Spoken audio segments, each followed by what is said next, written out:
Well, without thank you for inviting me to do this. I feel like I'm meeting family because these people, everybody seems to know everybody. What a beautiful story, Jessica. Wow. And somehow I found that Views from a Window on Facebook, and it's amazing. They keep posting all these new pictures. So yeah, it's a cool site. So that was interesting. All right. So my pandemic story, like I wrote in the chat, I had gone to Panama City Beach with my son and his family for spring break, and we were starting to hear about it. This was early March. And I remember, like he kept telling me, don't touch your face. And it seemed like every time I thought about anything, I was touching my face, He's like, don't touch your face. But I remember driving back from Panama City Beach to Greenville, South Carolina, and I felt like the world was closing behind me as I was driving. And I knew when I got back, I wasn't going to have a job. I had always been in corporate training, and then that had downsized. And so I was working as a center director at a Sylvan Learning Center. You're working with kids, right? They're going to shut down. So I knew that was happening. And I got home on March 19th. And on March 20th, my boss called to say we were shutting down. And she was so apologetic. And I was like, of course you're shutting down. I mean, what else can you do? I understand. Having been in training and development, if any of you guys know that, anytime there's a downturn in the economy, corporations decide we don't need training anymore. So that's the first thing that gets cut. So I'd been through these kinds of things, and I knew how devastating it could be. And of course, the older you get, the harder it gets to find the next good job. And I had been in the DC area the last time this happened. So, Greenville, South Carolina, it's not the opportunities there, right? So the good news was I was 66, so I had Medicare. I was like, yeah. But I also knew that there were going to be a lot of people in my situation, a lot of people in this over 55 group that were going to be hit really hard, losing their jobs, trying to find something else while we're in isolation is not going to happen. And I asked myself, how did I want to feel? And I said, you know what? I want to feel relevant. I want to feel like I still matter. I want to feel like I can still make a difference. And there's going to be a lot of people that need to feel that. What can I do? Yeah. So I thought, I used to be the president of my Rotary Club, and I would do like these little interviews on TV, and people would say, oh, you've got a good TV presence. So I thought, I'll do a Facebook Live. I don't know what I'm doing. I'll do a Facebook Live. And so I called a few friends. I said, I'm going to do this show. I'm going to call it Hey Boomer, because it was really a reaction to the okay Boomer. And I'm like, oh no, this is Hey Boomer. Yay. we got a lot. We've done a lot. We got a lot more to do.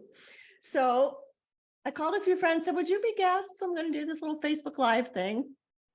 And so that's how it started.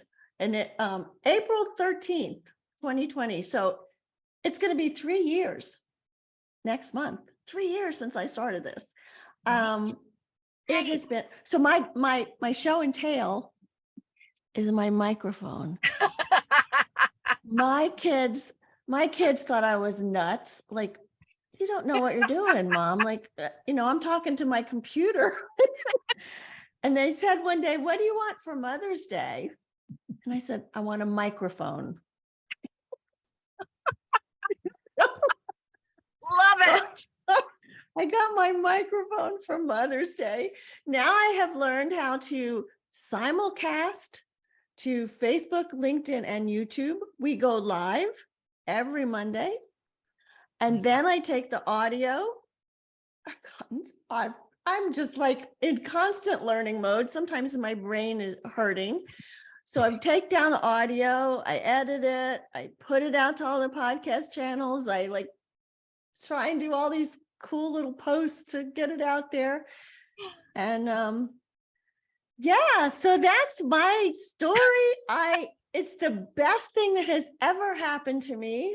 I mean, I basically had, all this time by myself, but I have met people from all over the world that I would never have met otherwise. And I love it every day. I love it every day. Now, I haven't made much money with it yet. That's the other side of the story. But, and Paula, you have the same microphone? Ollie, do you? It's Really? a wonderful microphone. Oh my God, that is crazy. Yeah. Did you get it for Mother's Day? Did you get it for Mother's Day? Oh my God, I love that your kids now. My question before anybody else asks is, so your kids thought you were crazy, and that's, a good thing, I think. So how do they feel about it now? I think they won't be on my show. I've asked them what happened. I don't know. Here I am. There you are. Yeah, I've asked them a couple of times if they would be on my show, do like a parent-child thing, they won't do it. But my granddaughter was on the show because my sponsor, I have one sponsor, which is Rhodes Scholar, ROAD, Rhodes, yeah. So, they take you on these educational trips and they do grandchild trips. So I took I take each grandchild.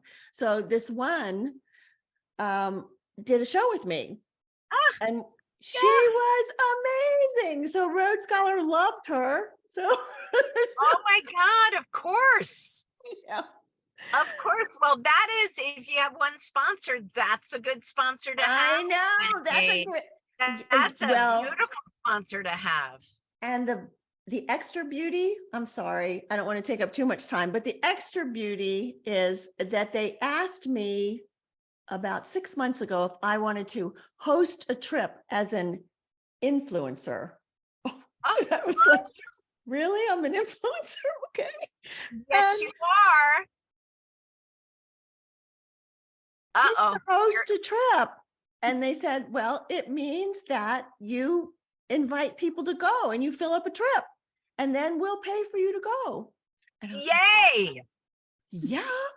Where? Oh and they said, where do you want to go? And I said, I want to go to Costa Rica. So we're going to Costa Rica in June. Really? How cool is that? That is incredibly cool. Very cool. I know. That is so cool. And now are your kids like getting it? As long as I'm not moving in with them, they're cool. Not that you're looking for that per se. You're I mean, the thing that I got for the little bit that I know about you, Wendy, is the work that you're doing in the world is about building connections and community and legacy.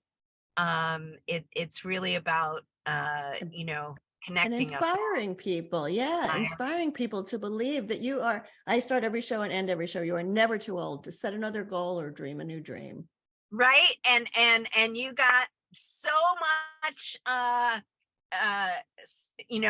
what would you say it wouldn't be reaction to, but the Oscars, with, right. With the picture I put up. Yes, right? I know. Yes. With Jamie Lee Curtis and Michelle Yeoh. Yeah. Yeah. Ladies, you don't believe anybody when, don't believe anybody that, you're past too your old. prime. You're That's past right. your prime. That was it. So none of us are past our prime. And that's a good thing for all of us to know, no matter what age we are. So thank you very much. And like I said, it's just